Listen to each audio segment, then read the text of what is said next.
जय श्री कृष्णा। कैसे हैं आप लोग फ्रेंड्स। आज की चर्चा काफ़ी महत्वपूर्ण होने जा रही है। आज हम चर्चा करने जा रहे हैं एक ऐसे समय की जो हमारे जीवन में विशेष व्यापक प्रभावों को जन्म देने जा रहा है। देखिए, जब ग्रह अपनी चाल बदलते हैं तो आप देखते हैं समस्त ग्रहों की चाल में धीरे धीरे अंतर आना प्रारंभ होता है। इसी के आधार पर हमारे लिए परिवर्तन जन्म लेते हैं। देखिए, अब इस समय पर जो हमारा मेजर परिवर्तन होने जा रहा है वो केतु के माध्यम से होता हुआ दिखाई देगा। देखिए, यहाँ पर कई सारे ग्रहों के चर्चा करने का विषय हमारे पास था, लेकिन हमने केतु को चुना। केतु को चुनने के लिए चीज़ें जो हैं हमारे लिए पर्याप्त हमारे पास होनी चाहिए, क्योंकि केतु जो है एक शांत ग्रह होने के साथ साथ बड़े प्रभावकारी ग्रह भी हैं। इनका दो कारणों से परिवर्तन इस समय पर हमारे जीवन में बड़ा जन्म देने जा रहा है। देखिए, एक परिवर्तनकारी ग्रह है, अचानक का कारकत्व रखते हैं, अष्टम स्थान में बहुत ही खुद को डिफेंड महसूस करते हैं। ये आसपास के इन्वायरमेंट को, अगर इन्वायरमेंट की चर्चा करें तो एक तरफ इनके शुक्रदेव विद्यमान हैं और दूसरी तरफ गुरुदेव विद्यमान है। तो इन्वायरमेंट इनका बहुत ही अच्छा है। जैसे कि हम केमद्रुम योग के बारे में जानते हैं, इसी तरीके से हर ग्रह के प्रभावों में आसपास के ग्रहों का भी, जैसे मान लीजिए लोग क्या होता है पॉस कॉलोनी में क्यों जानना चाहते हैं, ज़्यादा हायर सोसाइटी में क्यों रहना चाहते हैं, क्योंकि आसपास के इन्वायरमेंट का प्रभाव आप पर भी पड़ता है। सेम यही चीज़ ग्रह के साथ भी होती है। देखिए, जब चंद्रमा किसी स्थान पर होते हैं, आगे पीछे पाप ग्रह बैठ जाए तो चंद्रमा कितना ही अच्छा क्यों ना हो आपको निगेटिव रिजल्ट देने लगता है। अगर आसपास सौम्य ग्रह बैठ जाए तो निगेटिव चंद्रमा भी आपके लिए शुभ बन जाता है। तो काफ़ी सारी चीज़ें ऐसी होती हैं जिनके आधार पर हमारे लिए परिवर्तन जो है उस स्तर पर मिलने लगते हैं जिस स्तर पर हम चाहते हैं। अब केतु की हमने स्थिति ये तो देख ली कि ये यहाँ पर बैठकर आपके लिए परिवर्तनकारी स्थितियों को जन्म देने जा रहे हैं, कि दोनों तरफ इनके सौम्य ग्रह बैठे हुए हैं और इस सौम्यता से परिपूर्ण हैं। दूसरी ओर अगर केतु का परिवर्तन स्वयं का कहें तो केतु हम सभी लोग जानते हैं कि ये मघा नक्षत्र से गोचर कर रहे हैं। मघा नक्षत्र स्वामी केतु स्वयं है, लेकिन देखिए कोई भी नक्षत्र हो वो 4 स्तंभों पर टिका हुआ होता है। 4 स्तंभ जिन्हें कि हम 4 पद या नवमांस के नाम से जानते हैं। तो यहाँ पर केतु ने चतुर्थ और तृतीय का भोग पूरी तरीके से कर लिया है। अब ये द्वितीय नवमांस में जाने वाले हैं। अब द्वितीय नवमांस देखिए जिसके कि स्वामी शुक्रदेव महाराज होते हैं। अब शुक्रदेव महाराज भाग्य भाव में बैठे हुए हैं।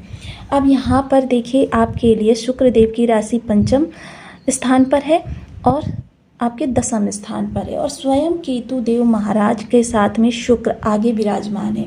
यानी कि इस समय केतु की पताका जो होगी वो शुक्र के हाथ में होगी। जाहिर सी बात है केतु अब शुक्रवत प्रभाव देते हुए देखे जाएंगे। वहीं शुक्र की स्थिति को यदि देखा जाए तो शुक्र भाग्य भाव में तो विद्यमान है, लेकिन ये यहाँ पर थोड़ी सी निगेटिव राशि में है, क्योंकि ये इनकी अनुकूल राशि नहीं है।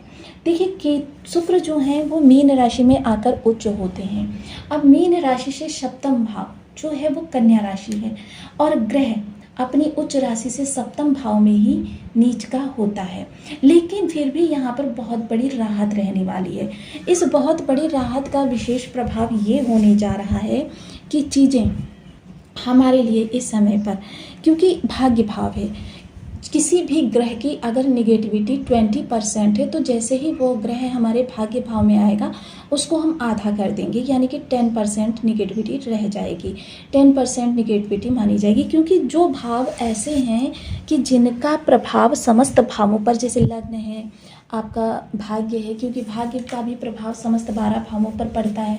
इस कारण से यहाँ पर जो भी चीज़ें हमारे लिए निकल कर आएंगी वो हमारे जीवन को नए सिरे से बढ़ाती हुई दिखाई जाएंगी। तो बने रहें हमारे साथ इस वीडियो में, एंड तक आपको बहुत कुछ जानने के लिए मिलेगा। वीडियो बहुत ज्ञानवर्धक होने वाला है। यदि आपके लग्न में 10 नंबर बना हुआ है तो ये राशिफल आपके लिए, कुंडली में कहीं भी चंद्रमा के साथ 10 नंबर बना हुआ है तो ये राशिफल आपके लिए, कुंडली ना होने की स्थिति में आप इसे नाम राशि से भी देख सकते हैं।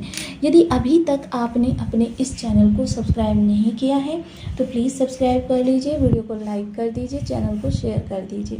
इससे होगा क्या कि हमारे आने वाले हर वीडियो की नोटिफिकेशन मिल सकेगी आपको सबसे पहले एक प्यारा सा कमेंट करना बिल्कुल ना भूलें। कमेंट से हमें बहुत मोटिवेशन मिलता है, हौसला मिलता है और ये पता चलता है कि आप और क्या जानना चाहते हैं। सर्वप्रथम 4 अगस्त को चंद्रमा का भी परिवर्तन हो रहा है, जो कि आपकी मेष राशि से गोचर करेंगे, यानी कि सुख भाव में चंद्रमा का विद्यमान होगा। चंद्रमा जब सुख भाव में बैठे होंगे तो जाहिर सी बात है चंद्रमा आपकी आजीविका पर भी दृष्टि डालेंगे। तो अब आने वाला समय जो है आजीविका के लिए काफ़ी महत्वपूर्ण है। वहीं केतु के स्वभावगत हमारे पास जो राशियाँ निकल कर आती हैं वो है आपके पंचम यानी कि 2 नंबर की राशि, 7 नंबर की राशि और 5 नंबर की राशि, 6 नंबर की राशि। ये वो राशियां हैं जो हमारे लिए इस समय महत्वपूर्ण प्रभाव को जन्म देने जा रही हैं, क्योंकि इन्हीं राशियों से हमारे लिए सफलता का घोतक निकल कर आने वाला है, कीर्तिमान स्थापित होने वाला है। देखिए अब यहाँ पर चीज़ें जो हैं हमारे इन्हीं भावों से, क्योंकि देखिए यदि पंचम स्थान को देखा जाए तो ये विचारों का भाव है। पंचम स्थान और फिर 5 नंबर की राशि, दोनों का विशेष प्रभाव यदि जोड़ दिया जाए तो हमारे लिए 5वां भाव बहुत ज़्यादा प्रबल रूप से एक्टिव है। 7 नंबर की राशि यानी दसम स्थान, और दसम स्थान का प्रभाव जो है इस समय पर अष्टम प्रभाव से, यानी आपकी चीज़ें अचानक भी जुड़ गई, क्योंकि केतु भी अचानक का प्रभाव रखते हैं और आपका ग्रह भी अचानक भाव भी अचानक प्रभाव को रखता है।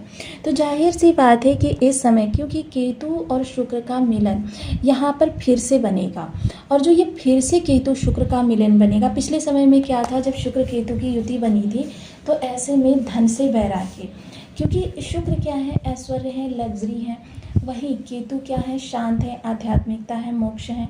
तो ऐसे में क्या होता है, चीज़ें जो हैं डिवोटिव हो जाती हैं। यानी आपसे किसी ने कहा कि भाई इस जॉब की मुझे ज़रूरत है, बेशक आपको कितनी भी उस जॉब की नीड हो, आप उसके लिए उस जॉब को छोड़ने के लिए तैयार हो जाते हैं।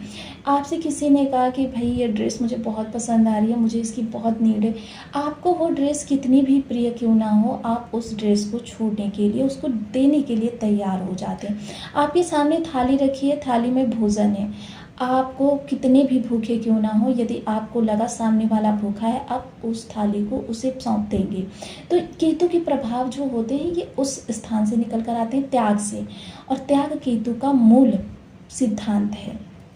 जहाँ राहु जो हैं चीज़ों को छीनते हैं, साम दाम दंड भेद का प्रयोग करके, वहीं केतु क्या है, देते हैं, समर्पण करते हैं, और यही समर्पित भाव जो है कभी कभी हानिकारक भी हो जाता है। अब केतु पर शुक्र का प्रभाव रहेगा, ये मोक्ष त्रिकोण का भी स्थान है, जिस कारण से देखिए काफ़ी ज़्यादा यहाँ पर प्रभाव जो होंगे त्यागपूर्ण होंगे, परोपकारिता से जुड़े हुए होंगे। वहीं केतु दृष्टिगत इन 3 भावों को भी देखेंगे। अब 3 भावों को जब केतु देखेंगे तो जाहिर सी बात है महत्वपूर्ण भाव हैं। देखिए दसम, द्वादश और धन और आपका शुभ भाव। द्वादश स्थान पर शुक्र के प्रभाव से दृष्टि जाएगी तो धन व्यय भी होगा, लेकिन जब आपके धन भाव पर दृष्टि जाएगी, क्योंकि दो भी जुड़ गए हैं, तो ये भी प्रबल रूप से एक्टिवेट होगा। तो देखिए यहाँ पर एक चीज़ मैं बता दूँ, जहाँ भी शुक्र का विशेष प्रभाव हो, ऐसे स्थानों से जब हमको ज़्यादा लाभ चाहिए हो तो हमको वहाँ पर धन व्यय करना जरूरी हो जाता है, क्योंकि शुक्र द्वादश भाव में जाकर अति विशिष्टकारी होता है। अब यानी कि द्वादश भाव किस चीज़ का है, खर्च से जुड़ा हुआ। तो यानी कि व्यक्ति जिस भाव में उसका शुक्र बैठा हो, यदि वहाँ से और ज़्यादा बेटर रिजल्ट चाहता है तो वहाँ पर उसको व्यय करना चाहिए। अब जैसे आजीविका की हम बात कर रहे हैं, तो आजीविका में आप स्किल्स को अपडेट कीजिए, आप वहाँ पर अपनी लग्जरी को दिखाइए। लग्जरी दिखाने का मतलब ये नहीं है कि मान लीजिए आप ऐसे मुख से बड़बोलापन करें, वो चीज़ नहीं, बल्कि आपके हाव भाव भंगिमा से, आपके रहन सहन से, पहनावे उड़ावे से झलकना चाहिए कि आप एक प्रतिष्ठित व्यक्ति हैं।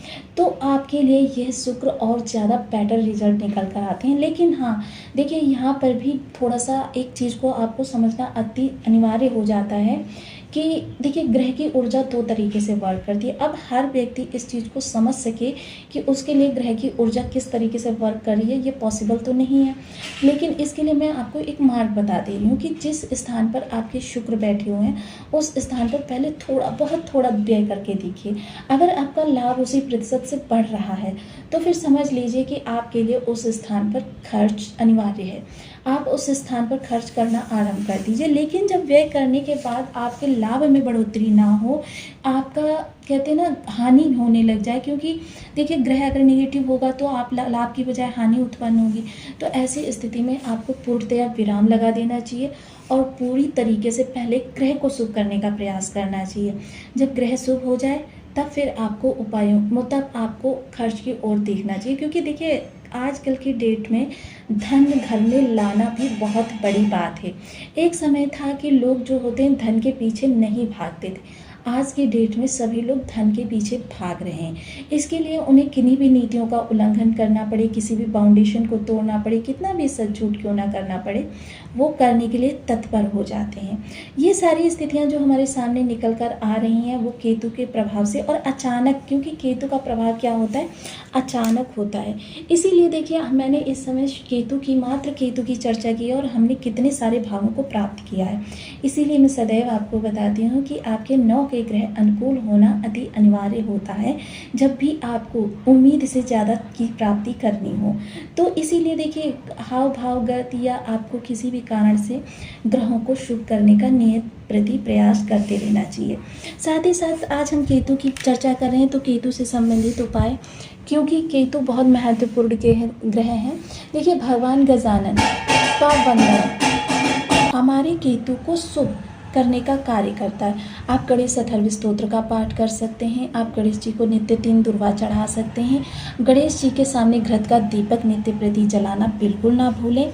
और साथ ही साथ आप गणेश जी की शब परिवार, अब गणेश जी की शब परिवार जब पूजा की जाती है तो माता रिद्धि सिद्धि, शुभ लाभ और शिव पार्वती ये सभी इस पूजन के अंतर्गत आ जाते हैं। अगर आप नित्य प्रति इनकी पूजन कर सकते हैं तो ये आपके लिए बहुत ही उत्तम रहेगा।